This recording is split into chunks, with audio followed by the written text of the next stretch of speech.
And now it's time for Fabulous Film and Friends. This week on Fabulous Film and Friends, we are looking back at two middling, lackluster sci-fi adventures from the year 1994 that have mysteriously stood the test of time. We're talking about Stargate, directed by Roland Emmerich, and starring Kurt Russell, James Spader, John Diehl, Jaye Davidson, Viveca Lindfors, Erick Avari, Alexis Cruz, Mili Avital, Leon Rippey, Brent Stewart, and Djimon Hounsou, which was released in October of 94. Then 1 month later, we get Star Trek Generations, directed by David Carson, starring Patrick Stewart, Jonathan Frakes, Brent Spiner, Levar Burton, Michael Dorn, Marina Sirtis, Gates McFaddon, Malcolm McDowell, Walter Koenig, James Doohan, and the mighty William Shatner. I'm Gino Caputi, your host, and back for more, especially if there's Star Trek to be discussed, is IT Tech Burton Brown, and representing the fresh eyes of the next generation, author, hypnotherapist Joe Field. Welcome, gentlemen. Howdy. Thank you. All right, so the synopses. In Stargate, a crack squad of U.S. Special Forces led by Colonel Jack O'Neill, with an assist from archaeologist Dr. Daniel Jackson, traveled through a mysterious circular dimensional portal that was discovered in Giza, Egypt in 1928 and kept a secret by the military until the mysteries of the portal could be unlocked. Once on the other side, Jackson and O'Neill discover they are on the planet Abydos with a culture very similar to ancient Egypt. There they befriend the locals and do battle with the god Ra, revealed to be an alien who has enslaved humans on this planet and is intent on destroying the human race on Earth through the Stargate. In Star Trek Generations, the single-minded, murderously obsessed Dr. Tholian Soren attempts to destroy an entire solar system in order to get back into a heaven-like temporal portal in the universe called the Nexus. It is up to the crew of the Starship Enterprise D, led by Captain Jean-Luc Picard, to stop Soren. Unfortunately, Picard proves to be too weak for the task, surprise, surprise, and finds his ship and crew destroyed, the mission failed, and he himself trapped in the Nexus. Except Captain James T. Kirk is also residing in the Nexus, having landed in it 78 years earlier when the Enterprise B encountered the Ribbon on a rescue mission.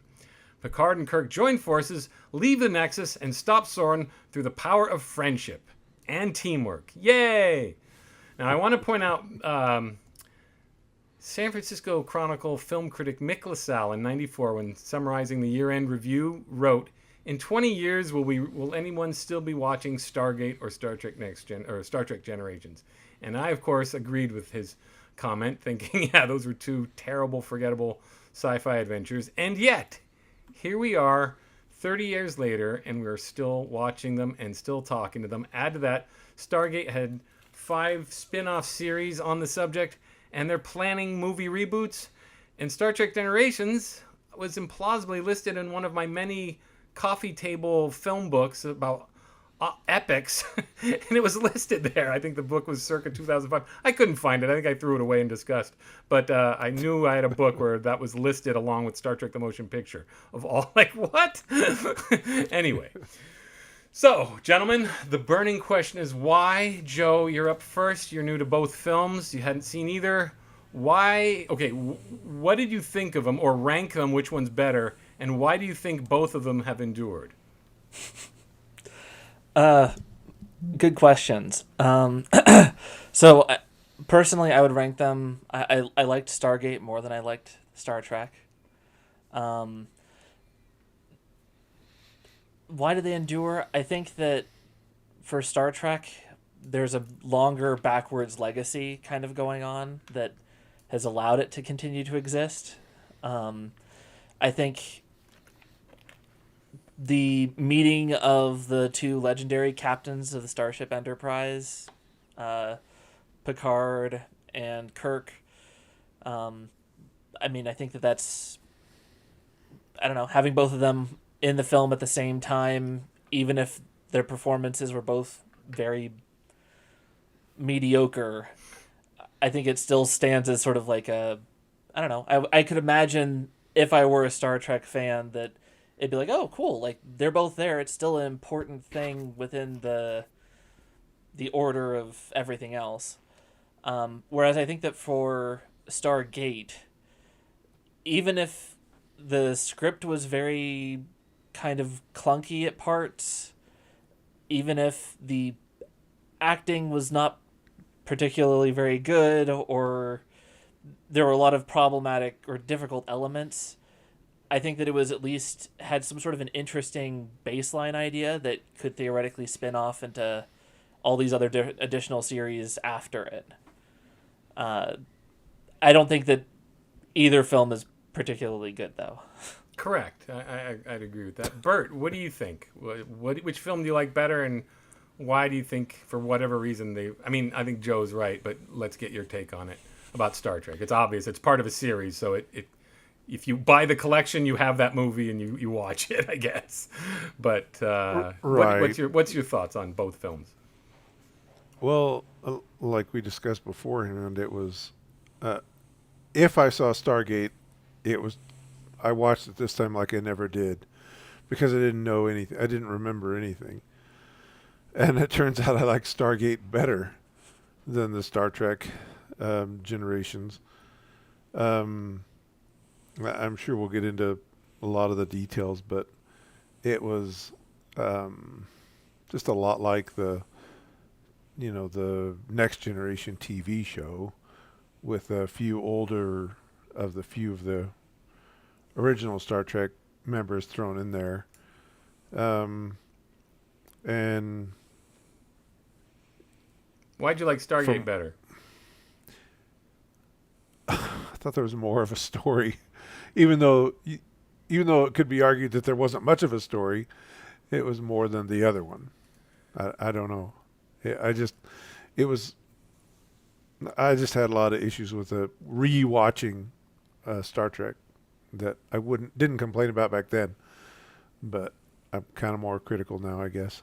Well, it's funny. I'm the opposite. I don't like Star Trek Generations at all. I didn't when I first saw it.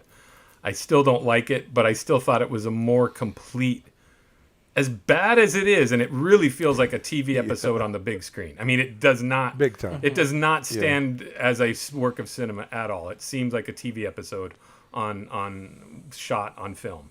But it is a more complete story than Stargate.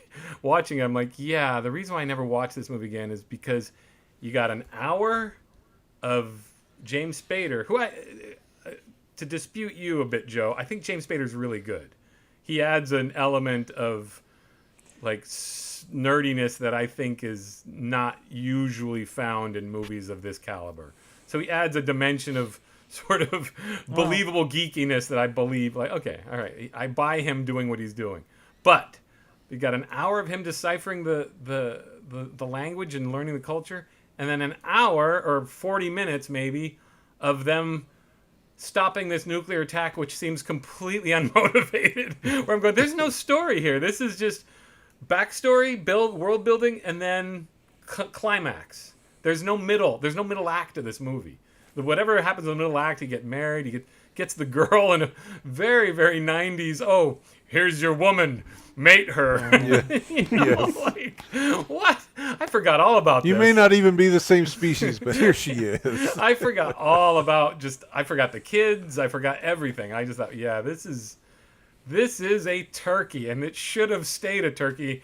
And again, I think both of you, or Joe especially, you're right, that it had the meat to be a bigger deal. But as a movie itself, it should have been a bomb, even in 94. Now, I want to point out, from 1991, from Christmas of 91, maybe you could consider Alien 3, a space adventure. But from Star Trek 6 to Star Trek Generations or Stargate, there was not a space adventure to be found from that point. So Stargate was just satisfying this sort of end of summer, like, we want a Star Wars movie craving. And it became this really big surprise hit.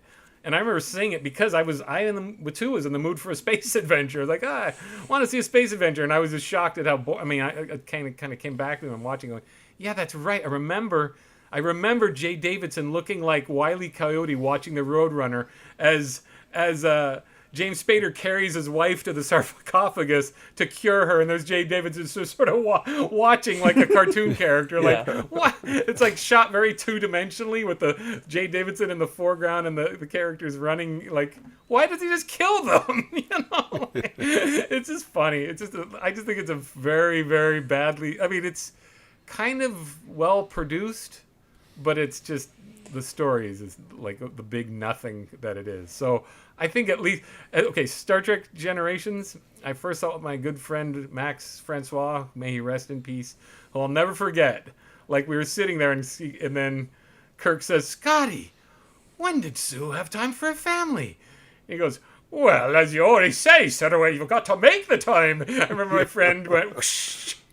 He just flipped them up. Brackets. Yes, the story is completely bracketed in the way like any TV show. Like they're constantly beating you over the head with those themes and ideas, but they're there. As corny and as cheesy as the movie is, and Bert, I almost got like you and almost took notes, but I think I've seen the movie enough where I can list all the corny things about Star Trek Generations, and they just piss the hell out of me. The older I get and the more movies I've seen, I'm like, you mean to tell me, you Star Trek dorks, that Data can just screw the top of his head off?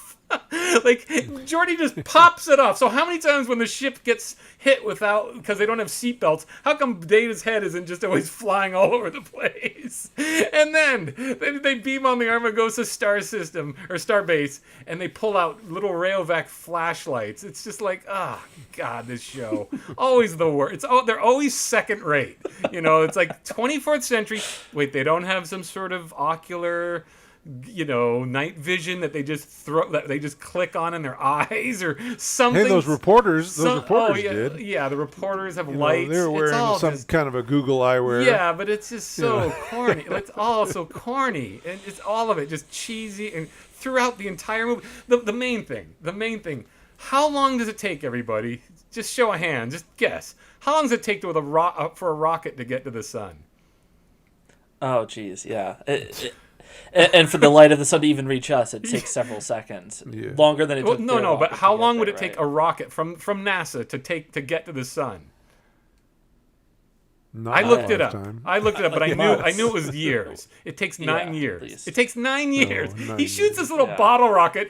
It literally looks like a bottle rocket, and it destroys the sun. You're like, what? This is just so cheap. Everything about the thing about Star Trek: The Next Generation is it makes the makes the original series look fantastic. I think it's just like all the paper mache sets from the original series look way better. All the costumes, everything looks way better in my mind in the 60s than it does in the 80s. And in this movie, just look on the big screen, it looks all of it. The uniforms, the ship.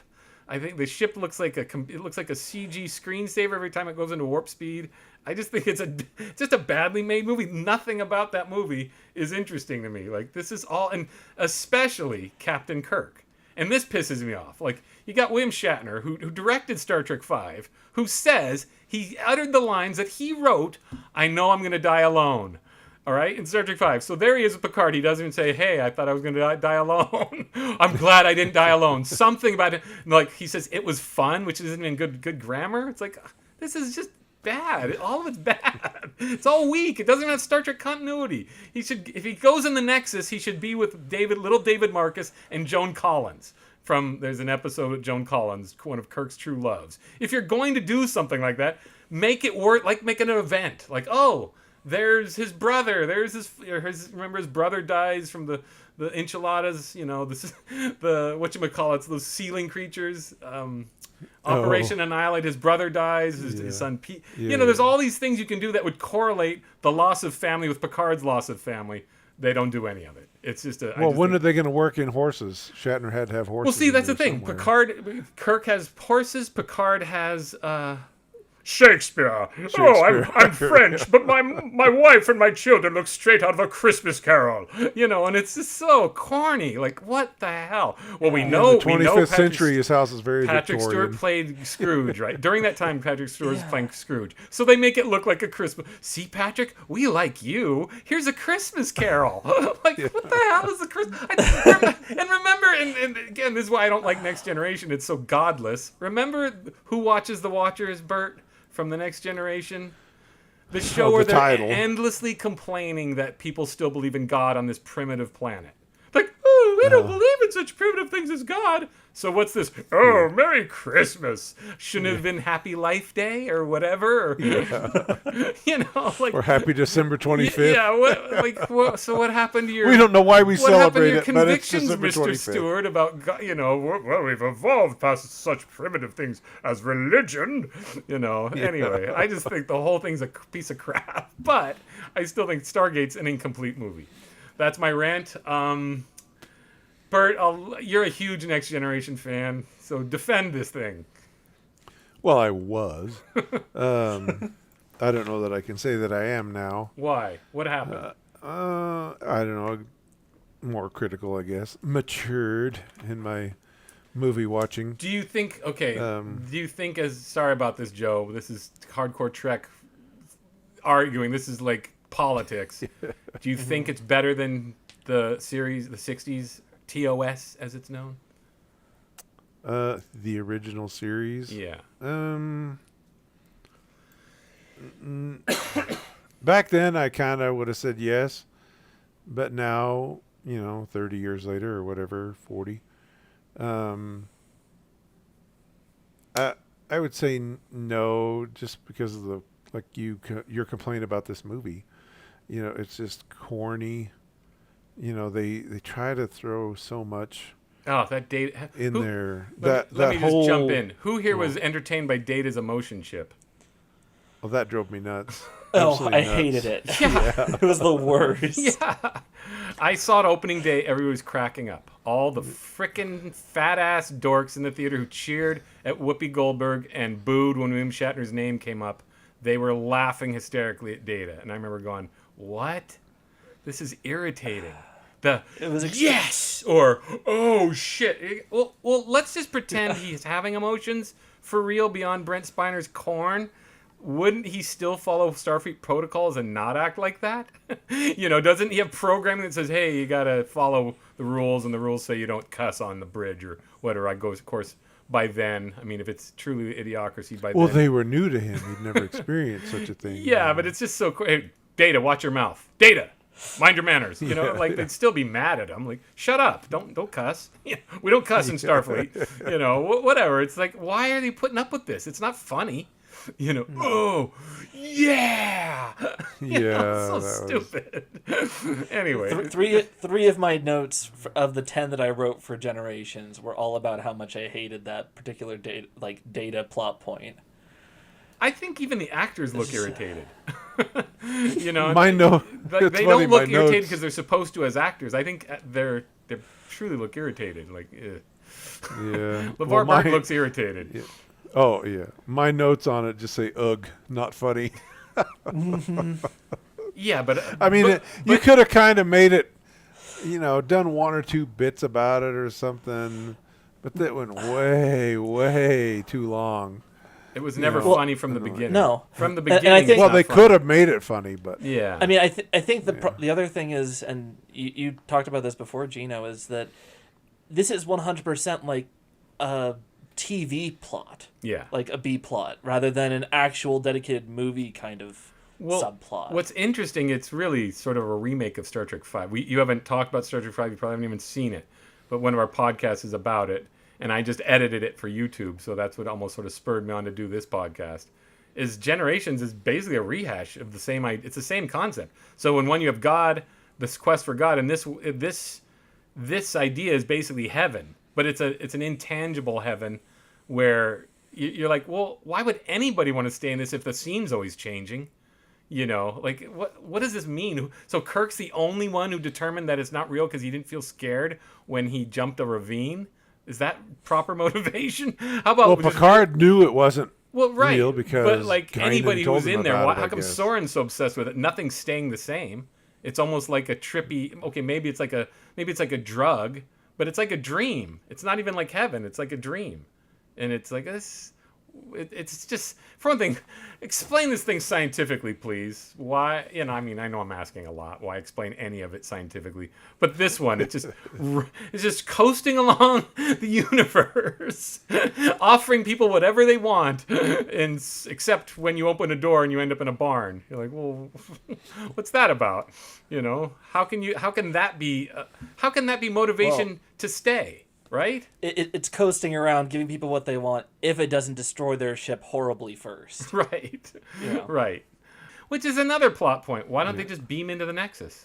I was thinking the same thing. Or float out there in your little Just space beam into the Nexus. Why does he have to destroy 200 million people? He's like, well, or beam right in front of it. Yeah, just beam into it.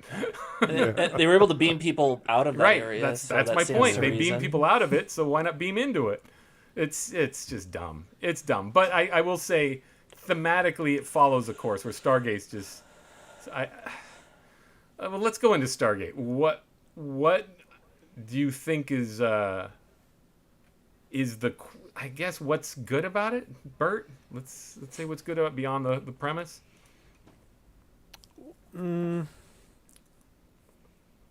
I think comparison. Visually, I thought it was better because it wasn't on the inside of a ship. It was Egypt or whatever. I was reminded of a handful of things throughout the movie, and I thought they stole them from other movies, or movies after them stole something from that one. I thought it was a better. I mean, whatever your complaints are, about the script and the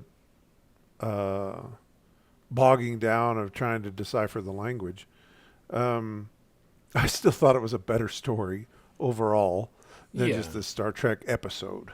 Gosh, you right can't at the lose beginning, with I thought it was Indiana Jones. Jones. Yeah, you can't lose with the idea that aliens built the pyramids. That's a pretty, that's interesting, common theme. Yeah. But I don't know. My notes say, at one point they show the discovery of the ring. I can't remember if they're looking back at it on history or they're showing it when it's supposed to be happening. But they stand it up on end. They instead of leaving the ring lay on the ground, they stand it up because they show all these ropes attached to it and, I don't know, slaves or whoever pulling to stand it up. I'm like, well, how would they even know to do that? or why are they doing that? Did they read something that said stand this up, or this side up or something like that? Maybe it was in the hieroglyphics. By that. Yeah, that's. I mean, of course, I couldn't read it because, or at least that one guy at the beginning, but maybe deciphered it wrong. The thing that they deciphered wrong was this side up.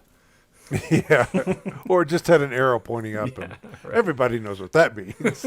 It's universal, cosmic, if you will. Yeah. Even the Amazon box has arrows. Right.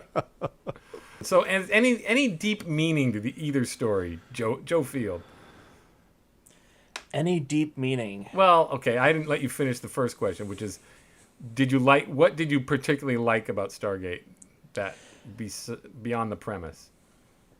Sorry, go ahead. I was just gonna say, for me, it's James. I like James Spader in it. Sure. I've liked James Spader more in some other roles that he's had. I kind of, the character struck me as not necessarily digging too deeply into some of the more familiar tropes of, like, a quirky scientist. Like, was either, in my opinion, was kind of either not quite quirky enough or comedic enough or really enough of anything. He was very sort of, I felt a little bit more on the measured side in some ways, which, I mean, maybe that's an odd criticism, but I kind of would have liked to have seen more movement into sort of that maybe even slightly ridiculous territory. The things that I liked about the movie were, I thought the way that it actually looked like a movie. We'll put it that way. Putting it up against Generations. Yeah. Like it had the feel of sort of a big scope. Right. And like it was actually very polished and looked like it was made pretty well. Barring some of the CGI, some of the stuff, which is obviously kind of dated. But I kind of liked that it was still a lot of practical effects. Oh, the practical effects I thought were good. Yeah. Yeah. Because I prefer practical effects in models anyway. I mean, I like when it's enhanced with CG. I don't like when it's just full on CG. Again, talking about Star Trek or Generations, the Enterprise going to warp was all CG, and the scenes of the Enterprise in the cloud or in the ribbon, the Enterprise B, were all CG, and it just doesn't look that convincing. Yeah, I think I think that special effects in movies should only be used when you absolutely can't do it as a practical effect and make it look good or believable. Right. Otherwise, I've pretty much fallen in the same category of preferring practical effects. Like even the giant, I don't know, water buffalo camel creature that they encountered there, being from the Secrets of Nim. Yeah, I was thinking like it looked like a Henson workshop reject. But I like or Croft. I thought so or too. Croft, yeah. Yeah, but it had obviously they strapped that on a horse, right? But it looked pretty good. I thought that looks better than a CG creature. I prefer that way more than a CG creature. Yeah. And I mean, even if I didn't think it was the best made thing ever, it was still good. I liked it. Yeah. It was the Tauntaun. They stole it from Star Well, Wars. Star Wars. Tauntaun. Well, hold up. Tauntaun's all stop motion. The Tauntaun always looked fraudulent because it was all stop motion. But the idea of it, that's what it was more like a bantha. Yeah, right? yeah. But bantha was they put it on elephants. They put that whole thing on an elephant, and I think it's fine. It looks better than any of the CG creatures, right? And anyway, but let's get back to the movie. Okay, so anything you liked about Star Trek Generations? Anything I liked about it? That's actually a hard question. There were a couple of fun shots, I thought. Coming in on the ship when it was there was unexpected and didn't make any sense to me, and still doesn't make a whole lot of sense. When they're in their hollow bay or whatever it is, doing the anyways. Let me break in here as a film nerd and an editor. That I've always felt that even before I edited my own stuff, the pan away from Enterprise B as they determine where Captain Kirk is gone, and then to the ship is so clunky. Even you expect as the Enterprise pans away, screen left, it says to reason, everything in my creative reason says the ship should crash against the waves going frame right. So as the Enterprise goes this way, there should be a huge splash of water, and we see the prow of the Enterprise, like HMS Enterprise, going toward the other direction. Otherwise, you see the Enterprise float away, the Enterprise B float away camera left, and then it crossfades, which is always the last resort of the wimp, to still water, which doesn't make any sense to me. Because it should be like a big crashing wave with dun dun dun. They should play some sort of Gilligan's Island type version of the Next Generation thing. It should be like this huge smash into the face because Captain Kirk is gone, and but to settle in this quiet, like boring shot of a ship out in the sea, like no, it should be the way. Will Riker, don't you just love the crashing waves of the sea? It should be like have energy. There's no energy in that movie, and that's just a problem. It's in the we'll get into music, but music. Well, not music. One thing I do like, Bert, before I let you go, I love the opening credits. I think I've always said that Star Trek is if they did one thing, pulled one aspect from all the Star Trek movies, they'd have one perfect movie. They've never, even Star Trek 2, beloved, hallowed Star Trek 2, has a very sort of stilted first 20 minutes. So the plot's the best, and it's the best of the Star Trek movies. But it has a very TV quality because they barely spent any money on it. So if you took the money they spent on Star Trek the Motion Picture and all the other, if you just add little elements from each film, you'd have one perfect work of cinema. And the one perfect thing about Generations, even though it doesn't make any sense either, is the champagne bottle hitting the Enterprise. But if they had thought of that in Star Trek the Motion Picture, we might have had a classic. It's a good idea. Like, hey, we're launching the new Enterprise. And, if they had done that as the first movie, what a sci-fi. It's like a really great idea lost in a terrible movie. Like, that's a cool idea. And I don't know about you, Bert. Do you have the special edition Next Generation disc? Or Generations disc? I don't think I do. That was... I just watched it last... I have it on Apple. Okay. Or iTunes. Back in the day when I had the Blu-ray or the DVDs, and that's all I have because I never got on Blu-ray because I don't care. But they show the opening credits as it was. And it was intermixed with William Shatner flying down to Earth in a parachute. Do you know that? No. So Scotty and Chekhov are going, "Oh, Captain, you've got to make it to the Enterprise B launch tomorrow." And he's like, "Oh, I don't want to go." There was this whole bit intercut. Yeah. And it would have, thank God they cut it. It was terrible. It was like Star Trek 5. Like he was parachuting down to Earth. He was doing an orbital jump from the upper atmosphere. And he was, landing in a wheat field, and Chekhov and Scotty are there to meet him. And anyway, it's a bad scene, and it would have really killed the opening credits because that's the movie didn't need to be longer as it was. No, for sure. But I thought the opening credits were a little too slow, when they were focusing on this champagne bottle. But that was one of the things I'm like, well, wait, we've seen other ships christened before. I never saw, don't remember seeing a champagne bottle in the Star Trek universe anyway. Well, they had to get to V'ger. Well, they had to get to V'ger. There was no christening. It was an emergency. Yeah, there you go. And then what was I thinking? I don't know, I lost my thought. Bert, one scene that I liked. Yeah. Oh, that I liked. That's a good question. I'll give you another one.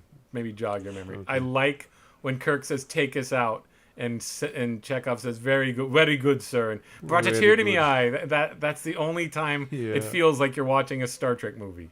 Like, oh, that's kind of funny. That's the only bit. I don't like Alan Ruck. I was distracted by all the weird reporters. I'm like, well, that how about wasn't Alan in Ruck? Any other movie either. You know who Alan Ruck is? Yeah. Cameron. That's what I wrote down. Yeah, Cameron. From Ferris Bueller. He's such a doofus. It's like, how would he ever be promoted to captain? He's such a stupid idiot.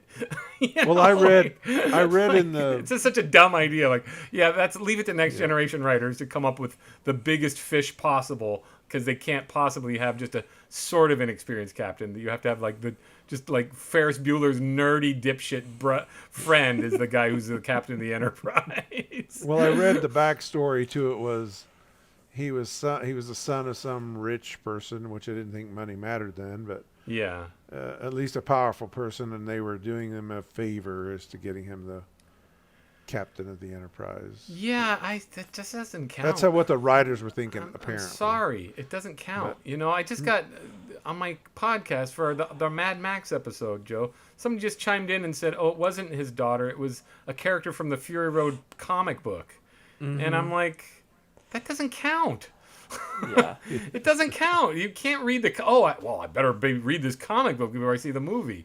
Nope, it has to stand on its own. And you got Alan Ruck playing a doofus, and it doesn't make any sense they would put him in charge of the Enterprise. It's right. Well, and clearly not able to handle any kind of an emergency. Right. I'm like, well, this is just a rescue. You don't know the details yet. What are you so worried about? Right. You can get more worried when you get out there. Right. Do we want to get into? If we just decided on a meaning? On a meaning? Yeah. For Stargate or either one. Sure.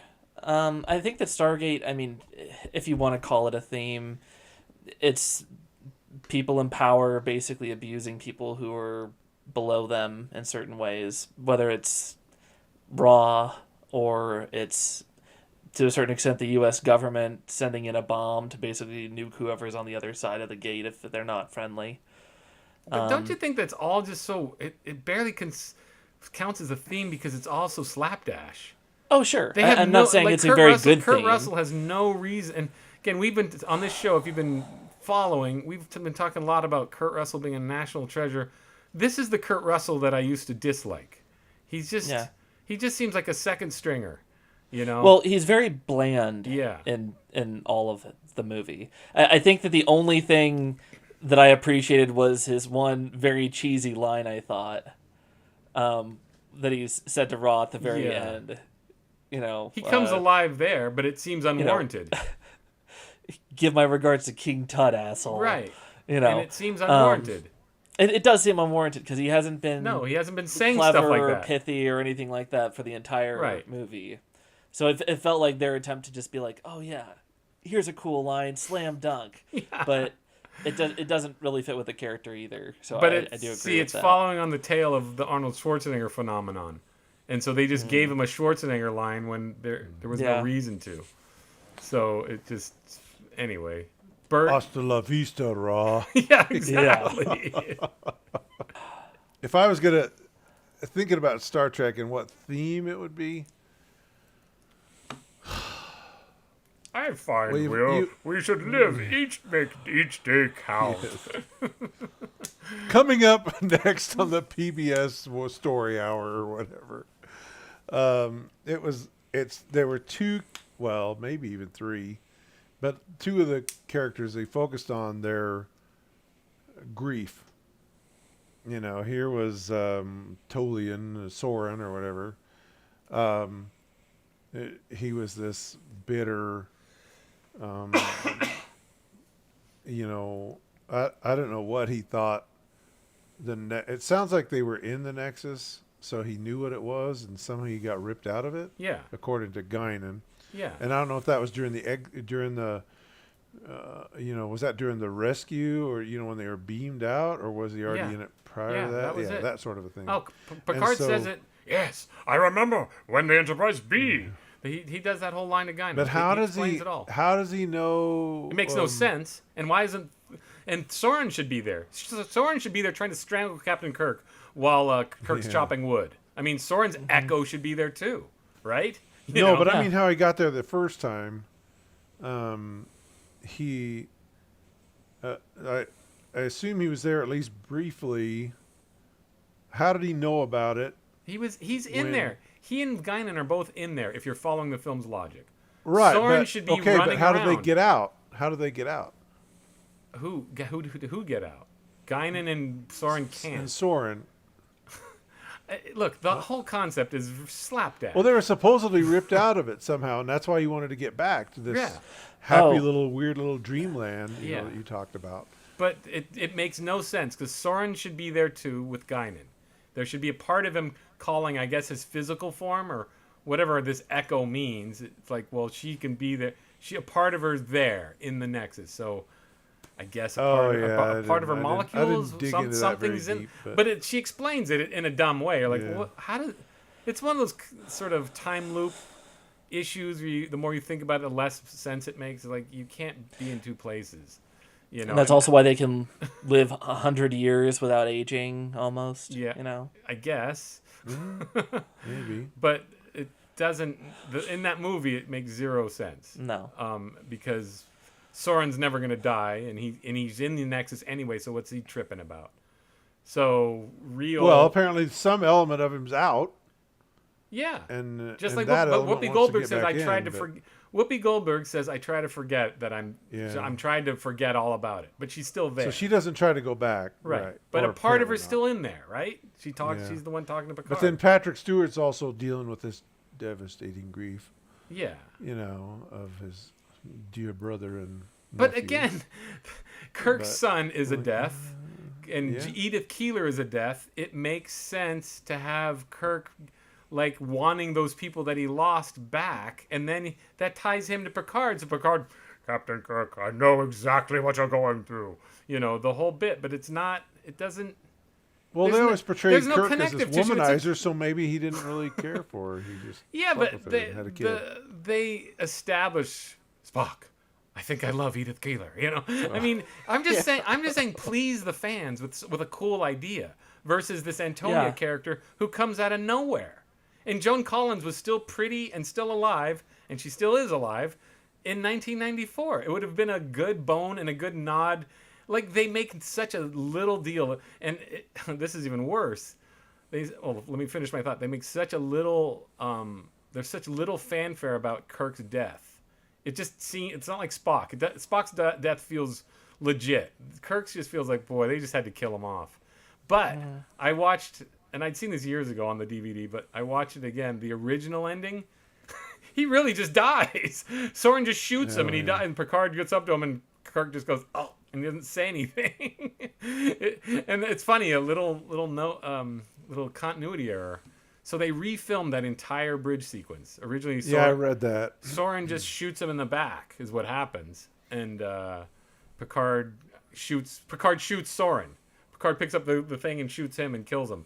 And anyway, when Picard lugs Captain Kirk's body all the way to the top of the mountain and builds a rock grave for him, instead of going, Starfleet, you'll never believe this. I have the body of Captain James G. Kirk. No, he lugs the body to the top of the mountain and puts his little insignia on it, right?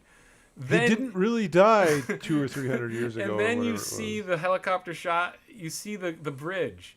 You see the gate. You see the scaffolding and everything behind. Did you notice that? Did either of you notice that? The final helicopter. They did have.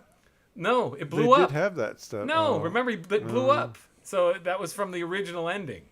So remember, Soren gets onto the pad, and the whole thing was locked, and it blows up. Which, again, if it can blow up a star, it's not going to just make a dust cloud. It's going to wipe out. Yeah. It's going to wipe out half that mountain. You know. Yeah. But go ahead. No, I was thinking about the logistics of the weapon itself. Oh, well, not that I'm a huge science person, but what they were saying is that it prevents like nuclear fusion from taking place, or like reverses it. It's a nuclear inhibitor, yes. Yeah, which would make me wonder how it's exploding. Well, it's imploding, like, right? Doesn't implode and then it causes a chain reaction of some other natural so it would cause the star to collapse, I imagine. Or something along those lines. Would that but then how would that work if it's exploding? How does it create a shockwave? Wouldn't it still create a shockwave? Or I don't know. Well, the bomb didn't create it. That was the no. The star exploding, but the star implode. Does the imploding star create a shockwave? That some science guy will have to comment. I feel like it would create a black hole. Yeah, that's what I would think. It would create a black hole. That's but the question is, what would it do when it's not like exploding or going off near a star? I guess. Yeah. So would there be an explosion like the one that killed if they were Soren thinking through, there'd be this huge implosion, and you'd see the mountain collapse. You know, but anyway, you're getting so. Yeah, I guess neither here nor there. There's enough techno babble in there for everything else. There's heaps of it. Exactly. Heaps of it. All right. Well, now we're totally in the weeds. Totally in the weeds here. Yeah. So let's move on to. There's nothing. There really isn't anything to discuss on a moral, philosophical, and metaphysical level in these films. They're just melodrama. All right. Well, let's wrap up first. So let's get into the performances. So we've got Kurt Russell, James Spader, Jaye Davidson versus William Shatner, Patrick Stewart, and Malcolm McDowell. So, what do you got, Joe? Who did the best job? And I don't think anybody's working their best. Not even Jaye Davidson. No. Jaye Davidson was at Raw. Yeah, he was. Did you ever see The Crying Game? No, I didn't. He was nominated for an Oscar for The Crying. Did he win? He might have won for The Crying Game. I'm not sure. It was I never saw it, but I'm like, transsexual like movie. The kid from Crying Game. He was this guy, this Irish IRA soldier falls in love with a man thinking it's a woman, but they have a friendship. So it was a big deal back in '93. 93, 94. Yeah, I think 93. There's lots of cultural references to it. Yeah, so even the Jaye Simpsons mention Davidson it. did The Crying Game, and then either he won the Oscar, was nominated for an Oscar, then he turned around and did Stargate, and I think that's it. I don't think one more. I'm looking at it. Well, I'm pretty sure I read he got $1 million for Stargate and then retired from acting. So No, he did one more. Well, the same year. It came out in 94. Jiggery Pokery. oh, of course, world famous Jiggery Pokery. He played Joe, J-O. Okay. Well, anyway, he's pretty disappointing in Stargate, in my opinion. Like he's not. Yeah. He doesn't do much. So Well, I think the problem with this character is overproduced. I think in some ways, like having the weird voiceover for Raw, I felt like was too much. yeah. Like He had the chops. I mean, he's a good actor. He had the chops. It just seems like he's not given nearly enough to do for sure. Like no, he I think they definitely went with the safe bet. yeah, he doesn't register. Does he register more than Malcolm McDowell? That's the question. I So think you got Malcolm McDowell. I like Malcolm McDowell, And that's a the lot. problem. Here's Star Trek. Star Trek turns. I love Eric Bana. Eric Bana is one of my favorite actors. In Star Trek 2009, he just seems cheesy. And I'm like, that Star Trek. The only one who ever came out of Star Trek okay is Ricardo Montalban. And of course, William Shatner. But I'm just saying, everybody else, if you do Star Trek at a certain point in your career, it's a career killer. And yeah, Malcolm McDowell just seems like, what the hell? You don't hire Malcolm McDowell and just give him the cheesy TV villain. You don't. Yeah. Because he's way better than that. You know? They just take no chances. It's true. He was the most. He was such an uninspired, uninteresting kind of villain, and I think that was part of the big disappointment. Was like the very first note I had was like, "Whoa, Malcolm McDowell is in this," Yeah. and like and kind of going through the list of all these other notable actors, I was like, "This is going to be really great," Yeah. and it wasn't. No, and I think he's a huge disappointment. And I think that kind of sharpens the disappointment to some Yeah. extent. It's like it just makes it worse. Again, I don't think Stargate, I don't think I mean, maybe it's not a problem with James Spader's performance. I think maybe it's more the way the character was written that I wasn't as big a fan of. Because I do like James Spader and a lot of the other things that he's been in as well. But a lot of the characters in there also seem to fall a little bit on the flat side. Yeah. But again, I think that the performance of Jaye, I don't remember the Davidson. Davidson. I thought that him as sort of a menacing Raw, considering that he wasn't really saying any, he wasn't actually saying those lines, or they were being dubbed over or whatever. Well, they're modulated. Yeah. So he sounds like this and all that. But Yeah, he's not. I think He's that just not given enough to. Again, his character. He seems pretty powerful, right? Like he has a lot of power. He's got a lot of technology. He should be much harder to beat. Yeah, and there are so many different that's a through moments line with Dean Devlin and Roland Emmerich and Independent, which we will discuss soon, is Independence Day. It's like you create these guys way too much tech and way too much power, and then you don't deliver, and they're easily beaten.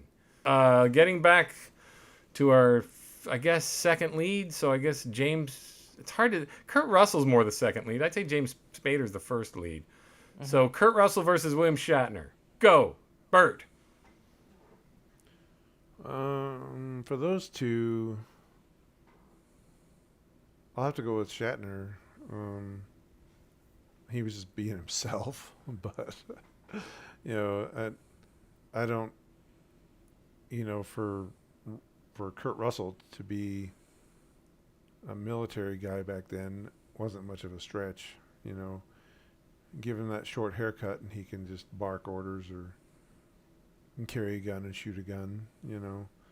But he's not cool in it. Like we on Right, this podcast we talked about he's definitely Big not, Trouble in yeah. Little China. We talked about the Thing and all his and the Escape from New York, where he's cool, like he's badass. In this movie, he does feel like he's second banana.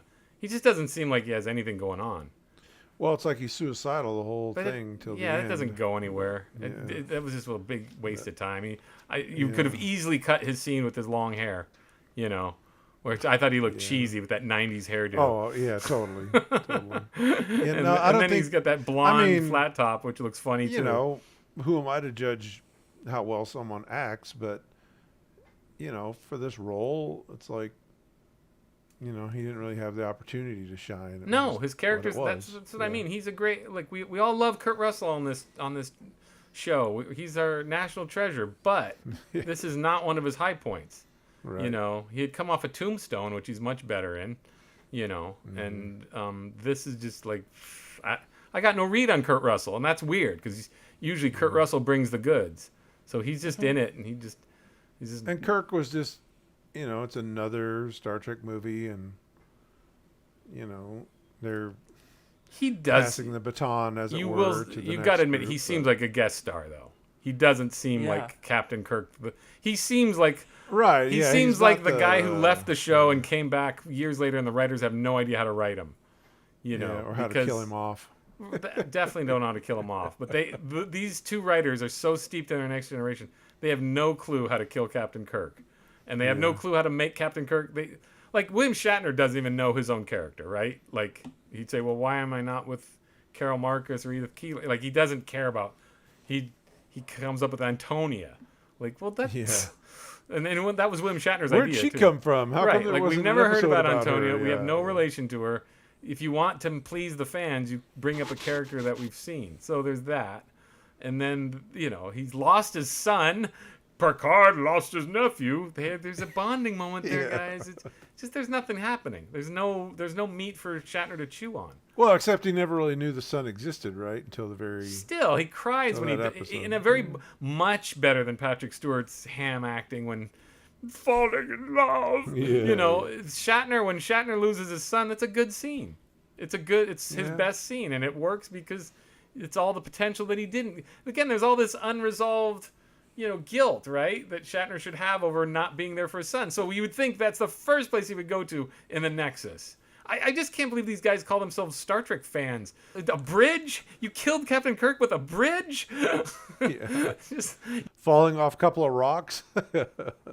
Anyway, all right. And then finally, Patrick Stewart. I'd say James Spader kills Patrick Stewart. I think James Spader, like Joe, I know you got something missing, but from my standpoint, you got James Spader from Wall Street and what's the movie he was in? Sex, Lies, and Videotape. He was always sort of a sleazy bad guy type. So for me, I'm expecting him to fail at this and going, hey, he's actually playing a believable, like bookish scientist. So, and I like that. I thought that was a decent performance. He doesn't, the sneeze and all the things that shouldn't work and be annoying. He's not Brent Spiner. He's pretty low key in my opinion. Now again, he gets married, he falls in love. None of that works. It's all like slapdash. But I think he over anybody in the movies we're talking about gave a decent performance from a film actor. Yeah. If I could rewind just briefly, I think that with I actually disagree on the Russell versus Shatner point in some ways. I agree. I think that I wasn't a fan of either of their performances, but I do think that Russell at the very least was a supporting actor, whereas I think that I think that Shatner was really truly just a guest star, almost to the point of being a cameo. Yeah. I think that it was a major misstep having him only appear in the very beginning of the movie and then proceeding to have him not be any part of it for the next 70 minutes. Well, it is a cameo, basically. It's basically, as again, we said, passing the baton. In terms of him, if you really want it, this is Trek nerd stuff, but honestly, this is where you do your Forrest Gump effects, and you have Patrick Stewart running along with Kirk, saving young David before he gets killed in Star Trek 3.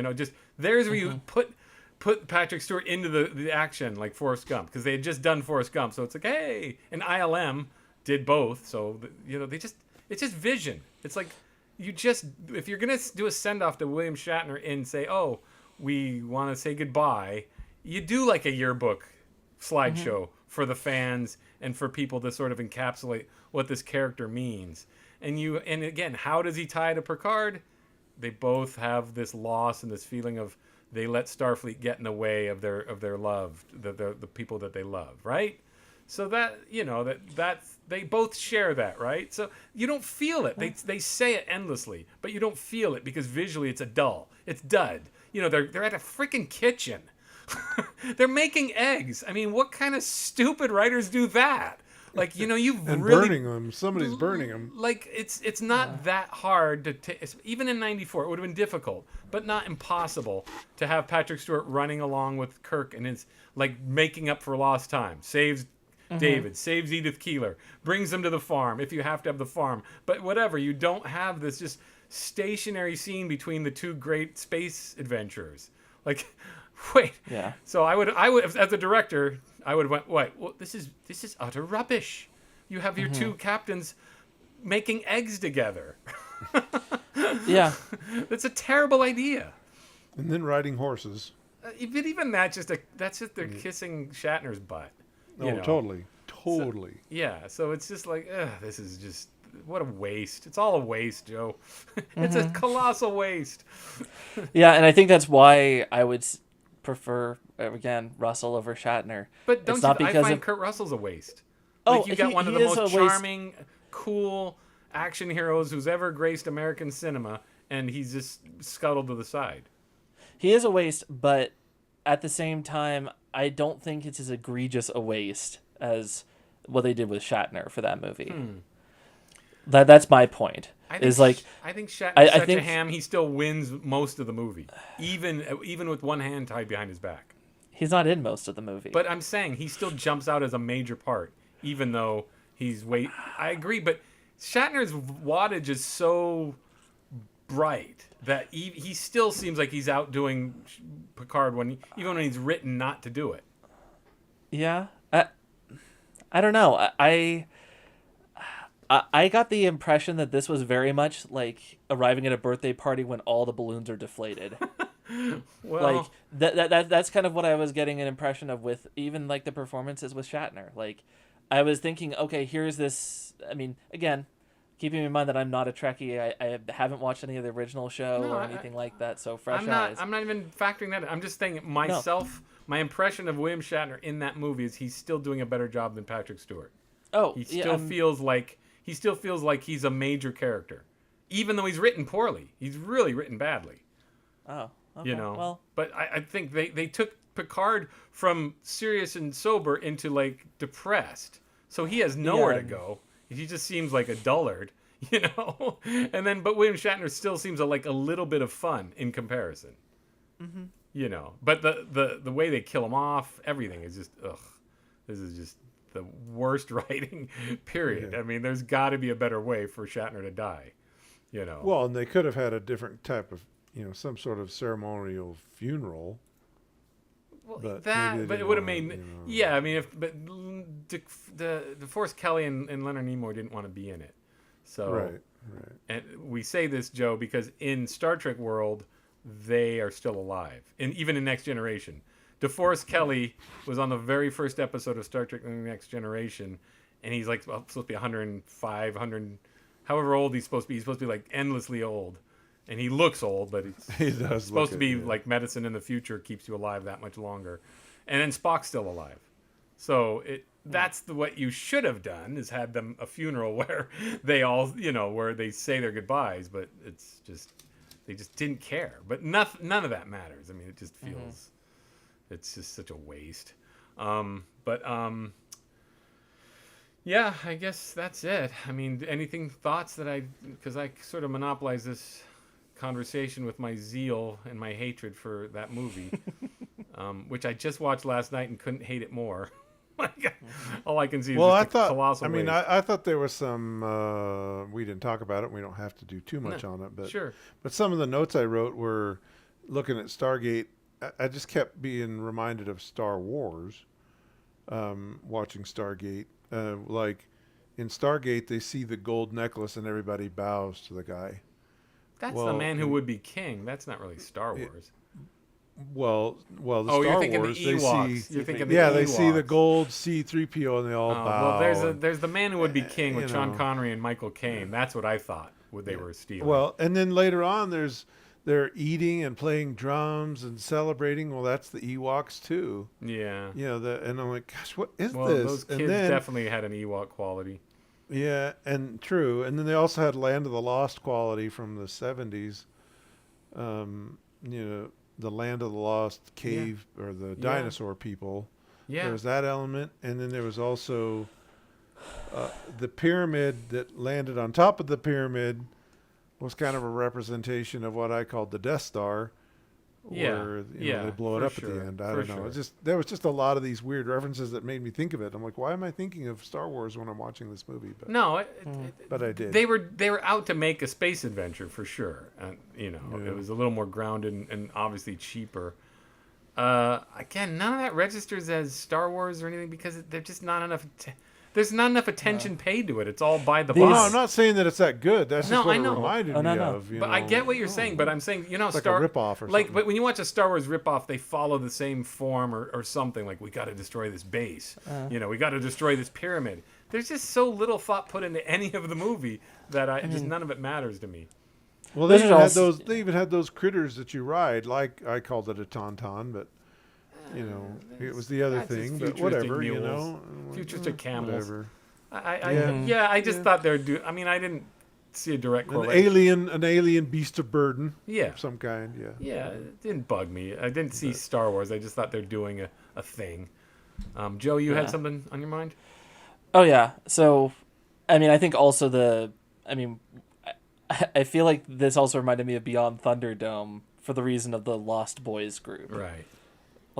This subsection of civilization that's lost a lot of their background and heritage and all these other different things, now living by primarily an oral tradition. Right, because they can't read and waiting for maybe some sort of savior. But they didn't even establish that. That's not even part. Like at no point they go, "We've been waiting for you to come. We've had this prophecy." There's just nothing. There is nothing to this story. It seemed like the implication is that they mistook him for Ra, maybe, or something like that.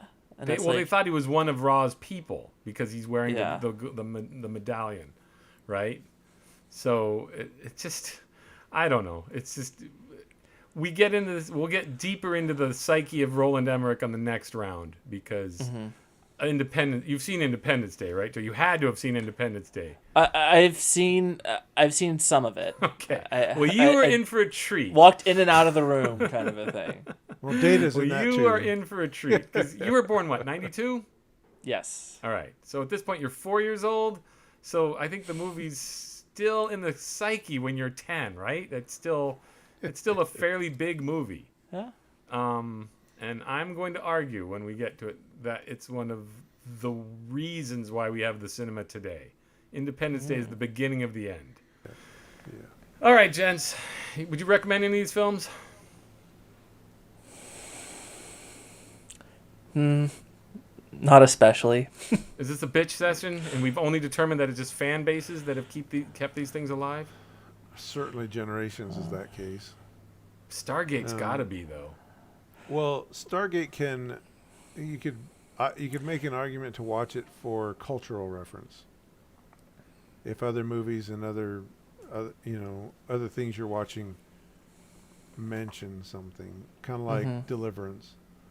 People, they say something about Deliverance. Well, if you haven't seen Deliverance, you don't know what they're talking about. Yeah. But if you've seen it, it's like, oh yeah, I know what you're talking about. Yeah. So I could say, don't expect Oscar-winning performances, but if you want to know this culture, some cultural references, you can watch Stargate. But that's a good point. Though I can't say it's been with me so long, even though I've just forgot all about it. I mean, I forgot nearly the whole movie when I was watching it again. I'm like, I forgot all about this, and I can see why I did because it's not connecting. But I guess I know the deal, right? They go back in time to an Egyptian planet. So I guess culturally we all know it. Did you know this, Joe? being a newbie to Stargate, did you know that's what it was about? I did not, no. Okay. So it's not like The Shining or something with Jack Nicholson saying, "Here's Johnny," where, you know, there's cultural moments in films that even if we haven't seen them, we know the gist. Right? Jaws. We all know the gist of Jaws. Right. It's not at that level or even the Deliverance level. Yeah. But I think there's an element of it. Do you think at least in some of the things I've watched. You know, but do you think Star Trek, everybody, like, do you think non-fans or whatever know it's about where Captain Kirk dies? They probably don't, right? No. Nobody knows. No, Like, if you say, I didn't know. Everybody knows the whales, right? So Star Trek 4 has crossed into the threshold of everybody goes, oh, that's the one with the whales. But if you say, hey, did you like Star Trek The Undiscovered Country? They go, what? Which one is that? So that one didn't cross but Star Trek fans like Generations. I see people posting on it all the time. Well, I've seen Star Trek fans posts. that like the recordings of William Shatner from back in the day. Right. Well, I do too. And that's a whole different thing. I'm like, what? You know, but so, you know, us Star Trek fans are, you know, a weird little group. But there are some that are just the fanatics and are never going to let it go. Yeah. And they'll watch everything that has the word Trek in it. Yeah. Well, that's me. Guilty as charged. Yeah. Yeah, but you didn't play Shatner's record over and over again and sing along to him. I did. I have it. The Transformed Man. Yeah. I have both of his albums. I do. Yeah. All right, gents. Till next time. And right, thanks. those of you who are listening or watching, please like and subscribe on YouTube. All right. Bye, all. Warp out. Thank you for listening to Fabulous Film and Friends. Copyright 2024, a Bel Air Films production.